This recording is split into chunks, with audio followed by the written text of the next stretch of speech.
ರಾಗಿ ಹಿಟ್ಟಿಂದ ಮೃದುವಾಗಿರುವಂಥ ಬಂದ್ ದೋಸೆನ ಮಾಡಿ ಮಕ್ಕಳ ಟಿಫನ್ ಬಾಕ್ಸ್ಗೆ ಕೊಟ್ಟು ಕಳಿಸಿ ಖಂಡಿತ ಖಾಲಿ ಮಾಡ್ಕೊಂಬರ್ತಾರೆ.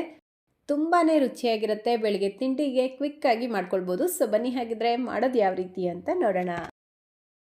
ಮೊದಲು ಈ ಬಂದ್ ದೋಸೆ ಮಾಡ್ಕೊಳ್ಳೋದಕ್ಕೆ ಒಂದು ಮಿಕ್ಸರ್ ಜಾರ್ ತಗೊಂಡು ಅರ್ಧ ಕಪ್ ಬಾಂಬೆ ರವೆ ಸೇರಿಸ್ಕೊಳ್ತಾ ಇದ್ದೀನಿ. ನೀವು ಬೇಕಿದ್ರೆ ಚಿರೋಟಿ ರವೆ ಕೂಡ ಉಪಯೋಗಿಸ್ಬೋದು. ಅದೇ ಕಪ್ಪಲ್ಲೇ 1 ಕಪ್ ರಾಗಿ ಹಿಟ್ಟನ್ನ ಸೇರಿಸ್ಕೊಳ್ಳಿ. ಮನೆಯಲ್ಲೇ ಮಾಡಿರುವಂಥ ರಾಗಿ ಹಿಟ್ಟು ಅಥವಾ ಅಂಗಡಿಯಿಂದ ತಂದಿರುವಂಥ ರಾಗಿ ಹಿಟ್ಟು ಯಾವುದು ಬೇಕಾದರೂ ಉಪಯೋಗಿಸ್ಬೋದು. ಈಗ ಅರ್ಧ ಕಪ್ ಮೊಸರು ಸೇರಿಸ್ಕೊಳ್ಬೇಕು. ಫ್ರೆಶ್ ಆಗಿರುವಂಥ ಮೊಸರು ಅಥವಾ ಹುಳಿ ಬಂದಿರುವಂಥ ಮೊಸರು ಯಾವುದು ಬೇಕಾದರೂ ಉಪಯೋಗಿಸ್ಕೊಳ್ಳಿ. ಅದೇ ಕಪ್ಪಲ್ಲೇ 3/4 ಕಪ್ ನೀರು ಸೇರಿಸ್ಕೊಂಡು ಇದನ್ನು ಮಿಕ್ಸ್ ಮಾಡ್ಕೊಳ್ಳಿ. ಈ ರೀತಿ ಒಂದ್ಸಲ ಮಿಕ್ಸ್ ಮಾಡಿಕೊಂಡು ಮತ್ತೆ 1/4 ಕಪ್ ನೀರು ಸೇರಿಸ್ಬಿಟ್ಟು ನುಣ್ಣಗೆ ರುಬ್ಕೊಳ್ಬೇಕು. ನೋಡಿ, ಈ ರೀತಿ ನುಣ್ಣಗೆ ರುಬ್ಕೊಂಡು ಒಂದು ಪಾತ್ರೆಗೆ ಸೇರಿಸ್ಕೊಳ್ಳಿ. ಮತ್ತೆ 1/4 ಕಪ್ ನೀರು ಸೇರಿಸ್ಬಿಟ್ಟು ಮಿಕ್ಸ್ ಮಾಡ್ಕೊಳ್ತಾ ಇದ್ದೀನಿ. ಈ ದೋಸೆ ಬ್ಯಾಟರ್ ಕನ್ಸಿಸ್ಟೆನ್ಸಿ ಸ್ವಲ್ಪ ಗಟ್ಟಿಯಾಗೇ ಇರಬೇಕು. ನಾರ್ಮಲ್ ದೋಸೆ ಮಾಡ್ತೀರಲ್ವ, ಅದಕ್ಕಿಂತ ಒಂಚೂರು ಗಟ್ಟಿಯಾಗೇ ಮಾಡ್ಕೊಳ್ಳಿ. ಈ ರೀತಿ ಮಿಕ್ಸ್ ಮಾಡಿಬಿಟ್ಟು ಒಂದು 10 ನಿಮಿಷ ರೆಸ್ಟ್ ಮಾಡೋದಕ್ಕೆ ಬಿಡಬೇಕು. ಈಗ ಗ್ಯಾಸ್ ಸ್ಟವ್ ಮೇಲೆ ಒಂದು ಚಿಕ್ಕ ಪ್ಯಾನ್ ಇಟ್ಕೊಂಡು 2 ಟೇಬಲ್ ಸ್ಪೂನ್ ಎಣ್ಣೆ ಸೇರಿಸ್ಬಿಟ್ಟು, ಎಣ್ಣೆ ಬಿಸಿಯಾಗಿದ್ದ ತಕ್ಷಣ ಅರ್ಧ ಟೀ ಸ್ಪೂನ್ ಸಾಸಿವೆ, ಅರ್ಧ ಟೀ ಸ್ಪೂನ್ ಜೀರಿಗೆ ಸೇರಿಸ್ಕೊಂಡು, ಅರ್ಧ ಟೇಬಲ್ ಸ್ಪೂನ್ ಉದ್ದಿನಬೇಳೆನ ಸೇರಿಸ್ಕೊಳ್ತಾ ಇದ್ದೀನಿ. ಇದರ ಜೊತೆಗೇ ಸಣ್ಣದಾಗಿ ಕಟ್ ಮಾಡ್ಕೊಂಡಿರುವಂಥ 1 ಮೆಣಸಿನ್ಕಾಯಿ, ಸ್ವಲ್ಪ ಕರಿಬೇವಿನ ಎಲೆ, ಮೀಡಿಯಮ್ ಸೈಜ್ದು 1 ಈರುಳ್ಳಿ, ಸ್ವಲ್ಪ ಕ್ಯಾರೆಟ್ ಮತ್ತು ಕ್ಯಾಪ್ಸಿಕಮ್ ಸೇರಿಸ್ಕೊಂಡಿದ್ದೀನಿ. ನಿಮ್ಗೆ ಇಷ್ಟ ಇರುವಂಥ ತರಕಾರಿನ ಸೇರಿಸ್ಕೊಳ್ಬೋದು. ಇದೆಲ್ಲವನ್ನು ಸೇರಿಸ್ಕೊಂಡು 1-2 ನಿಮಿಷ ಚೆನ್ನಾಗಿ ಮಿಕ್ಸ್ ಮಾಡ್ಕೊಳ್ಳಿ.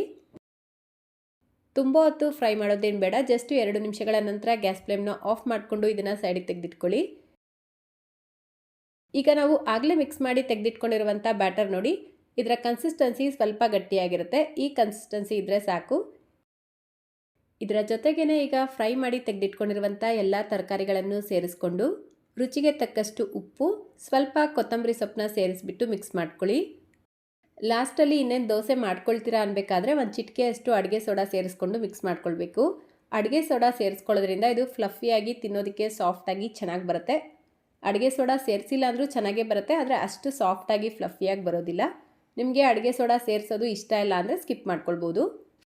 ಅಡುಗೆ ಸೋಡಾ ಸೇರಿಸ್ಬಿಟ್ಟು ತುಂಬ ಹೊತ್ತು ಬಿಟ್ಟು ನೀವು ದೋಸೆ ಮಾಡಿದ್ರೂ ಅದು ಫ್ಲಫಿಯಾಗಿ ಬರೋದಿಲ್ಲ. ಸೊ ದೋಸೆ ಮಾಡೋದಕ್ಕೆ 1-2 ನಿಮಿಷ ಮುಂಚೆ ಅಡುಗೆ ಸೋಡಾ ಸೇರಿಸಿ ಮಿಕ್ಸ್ ಮಾಡ್ಕೊಳ್ಬೇಕು. ಈಗ ಗ್ಯಾಸ್ ಸ್ಟವ್ ಮೇಲೆ ಈ ರೀತಿ ಒಂದು ಚಿಕ್ಕ ಪ್ಯಾನ್ ಇಟ್ಕೊಂಡಿದ್ದೀನಿ. ಇದಕ್ಕೆ ಒಂಚೂರು ಎಣ್ಣೆ ಅಥವಾ ತುಪ್ಪ ಹಚ್ಬಿಟ್ಟು ದೋಸೆ ಬ್ಯಾಟರ್ನ ಸೇರಿಸ್ಕೊಳ್ಬೇಕು. 2 ಸೌಟಷ್ಟು ಸೇರಿಸ್ಕೊಂಡಿದ್ದೀನಿ. ಒಂದು ಲಿಡ್ನ ಕ್ಲೋಸ್ ಮಾಡಿಬಿಟ್ಟು ಲೋ ಫ್ಲೇಮ್ನಲ್ಲೇ ಬೇಯಿಸ್ಕೊಳ್ಳಿ. 1-2 ನಿಮಿಷಕ್ಕೆ ಇದು ಒಂದು ಕಡೆ ಚೆನ್ನಾಗಿ ಬೆಂದಿರುತ್ತೆ. ಈಗ ಉಲ್ಟಾ ಮಾಡಿಕೊಂಡು ಮತ್ತೊಂದು ಕಡೆನೂ ಬೇಯಿಸ್ಕೊಳ್ಬೇಕು. ನೆನಪಿರಲಿ, ಲೋ ಫ್ಲೇಮ್ನಲ್ಲೇ ಬೇಯಿಸ್ಕೊಳ್ಬೇಕು, ಆವಾಗಲೇ ಒಳಗಡೆ ಎಲ್ಲ ಚೆನ್ನಾಗಿ ಬೆಂದಿರುತ್ತೆ. ಅಷ್ಟೇ ನೋಡಿ, ಈಗ ಸಾಫ್ಟ್ ಆ್ಯಂಡ್ ಫ್ಲಫಿ ಆಗಿರುವಂಥ ರಾಗಿ ಬಂದ್ ದೋಸೆ ರೆಡಿಯಾಗಿದೆ. ಇದೇ ರೀತಿ ಉಳಿದಿರುವಂಥ ಎಲ್ಲ ದೋಸೆನೂ ಮಾಡಿಕೊಂಡ್ರೆ ಆಯಿತು. ಈ ದೋಸೆ ಜೊತೆಗೆ ಕಾಯಿ ಚಟ್ನಿ ಒಳ್ಳೆ ಕಾಂಬಿನೇಷನ್. ಕಾಯಿ ಚಟ್ನಿ ಯಾವ ರೀತಿ ಮಾಡೋದು ಅಂತ ಈಗಾಗಲೇ ವಿಡಿಯೋ ಶೇರ್ ಮಾಡಿದ್ದೀನಿ. ಆ ವಿಡಿಯೋ ಲಿಂಕ್ ಡಿಸ್ಕ್ರಿಪ್ಷನ್ ಬಾಕ್ಸಲ್ಲೂ ಕೊಟ್ಟಿರ್ತೀನಿ, ಬೇಕಿದ್ರೆ ನೀವು ಚೆಕ್ ಮಾಡ್ಕೊಳ್ಬೋದು.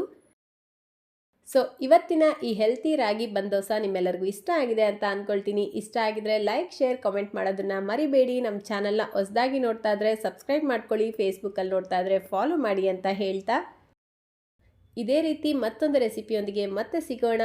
Thank you.